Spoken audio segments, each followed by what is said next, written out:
Hello guys! Welcome back po ulit dito sa ating YouTube channel, The Home Biz Edit. For today's video guys, pag-usapan natin regarding dito sa talamak ngayon na mga phishing links or email notifications from Facebook. Pati na rin YouTube is target po ng mga ganitong mga hacker guys.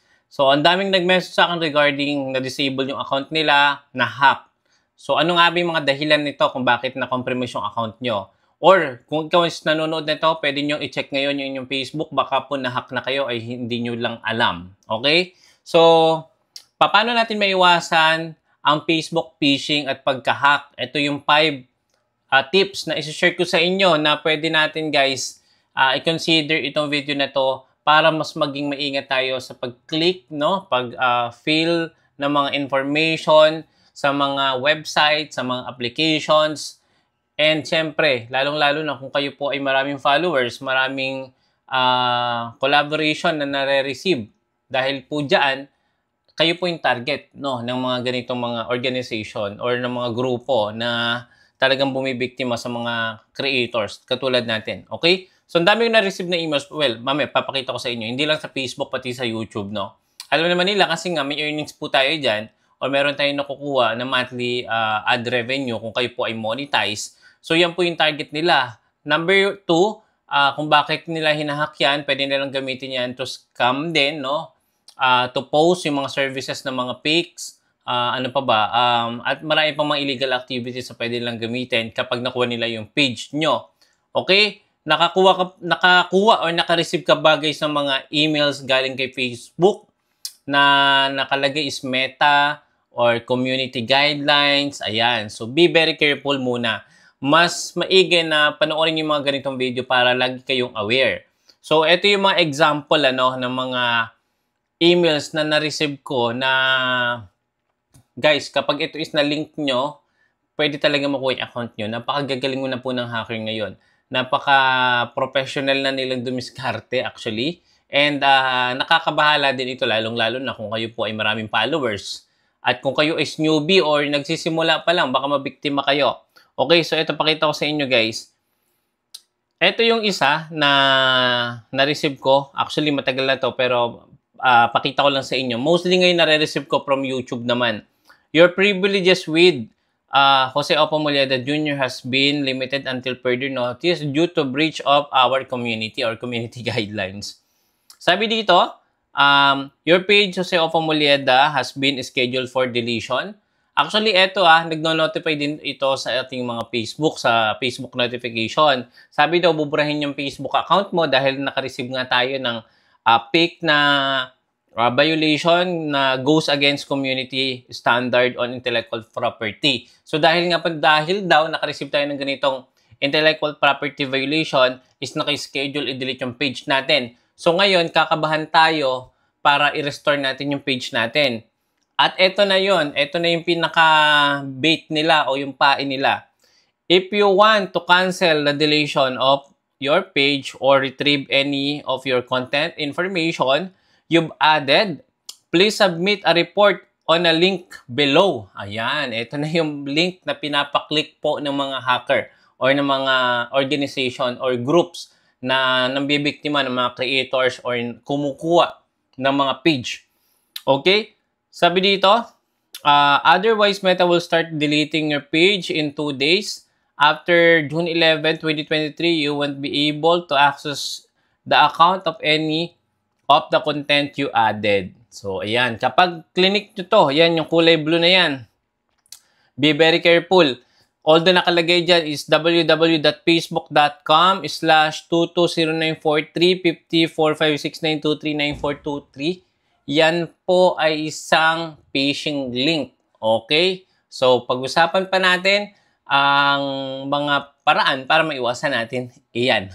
Okay? So, number 1, suriing mabuti yung emails or email address ng mga nare-receive nyo ng mga ganitong mga email from Facebook. Actually, meron nga niya mga fake page din na itatag kayo tapos magno-notify sa inyo na meron kayo na-commit na violation. Yung iba, kiniklik ka agad yan kasi nga natatakot sila na mawala yung page nila. So, ang gagawin nila, mag-fill sila ng mga sensitive information nila, especially yung username ng Facebook, password ng Facebook, Gmail, at marami pang iba na hinihingi para ma-open ng hacker or ng organization or groups na yan yung inyong page. Okay? Maraming scam emails ang ginagaya. Ginagaya lang ang Facebook o Meta. So maraming mga ganitong na nagpapanggap na galing sa Meta, support, or Facebook community guidelines. Pero kung titingnan mo, hindi talaga sila from facebook.com or meta.com. Halimbawa, support at Meta Philippines review team info. Ayan, yung mga yan. Obvious scam or phishing link po iyan. So, pakita ko sa inyo dito yung na-receive natin na email. Way back, ano pa to? Last February 6, 2023. Ayan. So, kung i-check natin dito, ayan yung kanilang email. Ayan, o. Meta, ... maraming numbers. So, fake. Marami pa ako dito, guys. Wait lang, pakita ko lang sa inyo. Ito pa. Facebook community. Ayan, click natin. Ayan, o. Meta. Ayan, guys, i-check nyo yung yung email. Dapat facebook.com. Wala nang iba. Yan yung mismong galing kay Facebook. Okay, legit na emails or website. So ngayon, dahil ito is, ayan, kapag clinic nyo, ma-redirect kayo sa third-party browser or application na doon na po hihingin yung mga details nyo. Kaya huwag kayong mag-i-input ng any details nyo. Okay, number 2, huwag basta-basta magkiklik ng mga link katulad po niyang kulay blue na yan. Okay?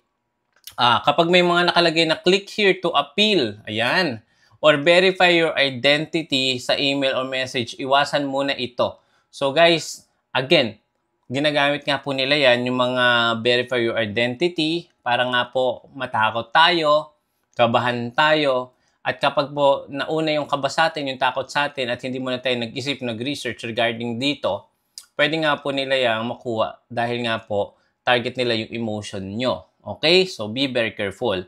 Ito yung advice, no? I-hover muna yung mouse at i-hover muna yung mouse sa link para makita yung totoong URL. Kung mukhang kaduda-duda at hindi facebook.com, hindi dapat pindutin o wag niyong pipindutin. Okay? So yung mga official na Facebook ay facebook.com, meta.com, ayan yung mga legit, no? And dito guys, kapag may mga kaduktong na ganyan yung mga number na yan, so be very careful. Phishing link po yan. Okay? Number 3, para maiwasan natin yung mga ganitong phishing link, i-on ang two-factor authentication o yung 2FA. Ano nga ba ito? Kahit makuha ng hacker ang password mo, hindi pa rin nila yung malalagin kung naka-enable yung two-factor authentication. So, paano ito i-turn on? Punta kayo sa settings, security. So, turo ko sa inyo. Punta tayo sa Facebook natin. I-click natin dito guys yung setting. Tapos, setting, login. Ayan. Meron ditong see more. Click nyo yan. Password and security. Click nyo to. And then, ayan guys. Two-factor authentication. Yan po yun.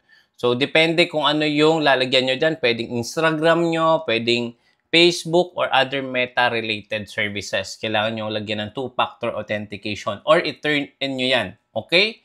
So, number 4. Ayan. Huwag gamitin ang parehong password sa lahat. Ayan. So, mahirap ito para sa atin kasi alam niyo naman, makakalimutin tayo. So, kung may mga different account kayo sa Gmail at isa lang yung password, pwede ma-compromise nila lahat yan. Lalong-lalo na kung naka-public yung inyong mga emails na connected sa inyong mga social media. So, be very careful. Okay? So, kung kaya nyo ibahin yung password sa different account, mas better yun. Lagyan nyo ng alphanumeric or number or special character. Kapag nahack ang isang account mo, madali na lang para sa hacker na pasukin lahat ng accounts mo. Ayan. Okay, so ito yung tip. Gumamit ng unique password para sa Facebook at iba pang accounts. So, napaka-importante niya. Mas mainam na mayroon tayong numbers, katulad sinabi ko sa inyo, symbols, or uppercase letter para hindi kagad nila guys mahulaan yung mga nilalagay nyo na password sa inyong mga accounts. Okay, number 5, ito yung pinakalas, napaka-importante nito. I-report agad ang kaduda-dudang activity. Kung may kakilala ka mga kaibigan, kung meron ka mga kaibigan na sa tingin nyo hindi karapat-dapat yung mga post nila, meron din kasing ganon. Pwede nating i-report yun yung page na yon para at least ma-notify kagad yung may-ari. Pero kung meron kayong mga kakaibang nakikita sa inyong post, pwede rin kasi na-compromise na yan. Or may mga nabago sa setting nyo, like for example, nagkaroon ng WhatsApp number, nagkaroon ng different emails. So, yon, kailangan nyo kagad i-report yan sa support kay Facebook. Agad i-report, agad kay Facebook para at least, di ba, ma-recover natin at mapalitan natin ng password at email yung ating Facebook account. Pumunta kayo sa facebook.com/hack, HACKED. Gamitin ang help center, no, para humingi ng tulong. Yan. So, napaka-importante niyan kasi nga, ang daming related incident kayo na disabled, na lock, na hack yung kanilang account, na remove sila as admin. So, yun lang ang payo ko guys, no. Maging maingat po tayo sa pag-click ng mga links na yan. At guys, may papakita pa ako sa inyo dahil umabot kayo this part, no. Hindi lang po sa Facebook, ayan yung isa pa. Marami kong na-receive ng mga ganyan. Ito pa isa. Medyo, di ba, ang ganda ng pagka-construct nila dito. Meta community. Ang ganda ng ng tawag dito. Construct nila ng statement. Ayan pa, marami pang iba. So, marami yan. Ito naman guys, kung kayo naman is nasa YouTube, no? At kayo po ay meron ng mga subscriber at kayo po ay nagge-generate na din dyan ng revenue, target din po kayo ng mga organization or groups ng mga hacker na yan. So, ito yung isang example na mga na-receive ko. Actually, 4 yan. Nag-offer sila guys ng isang video, gagawa daw kayo ng isang video, and then babayaran kayo ng around $400 to $500 US. Depende kung ano yung papagawa sa inyo. Pero yan yung sample. Ayan, ino-operan tayo guys ng $375 US sa isang video lang. Meron lang silang ipapa-fill out na information, which is eto guys. So, ayan http.platformcreator. Ayan. So, mag-ingat kayo dyan sa mga blue links na yan. Ito pa yung isa. Ayan. Same lang sila guys ng mga platform na ginagamit. So, target din po kayo kung kayo po ay may YouTube. Hindi lang po sa Facebook. Sa YouTube, pwede rin kayo guys ma-compromise. So, maging maingat. Dahil nga po sa mga offer na yan at pera po yung pinag-uusapan dyan. Okay? So, ligtas dapat tayo sa digital era ngayon. Share mo sa mga kaibigan nyo to guys yung video na to para at least aware tayo lahat. And hindi sila mabiktima ng phishing site, phishing link ng mga organization or groups. Actually, yung mga yan guys is groups po yan or organization talaga nang bibiktima ng mga creators or ng mga pages para pag nakuha nila yung pages at maraming followers doon, pwede nila yung gamitin sa different illegal activities pa nila na pwede pa nila ma-expand yung kanilang network to scam or to get more account lalo. 'Di ba? So, mas maging maingat po tayong lahat.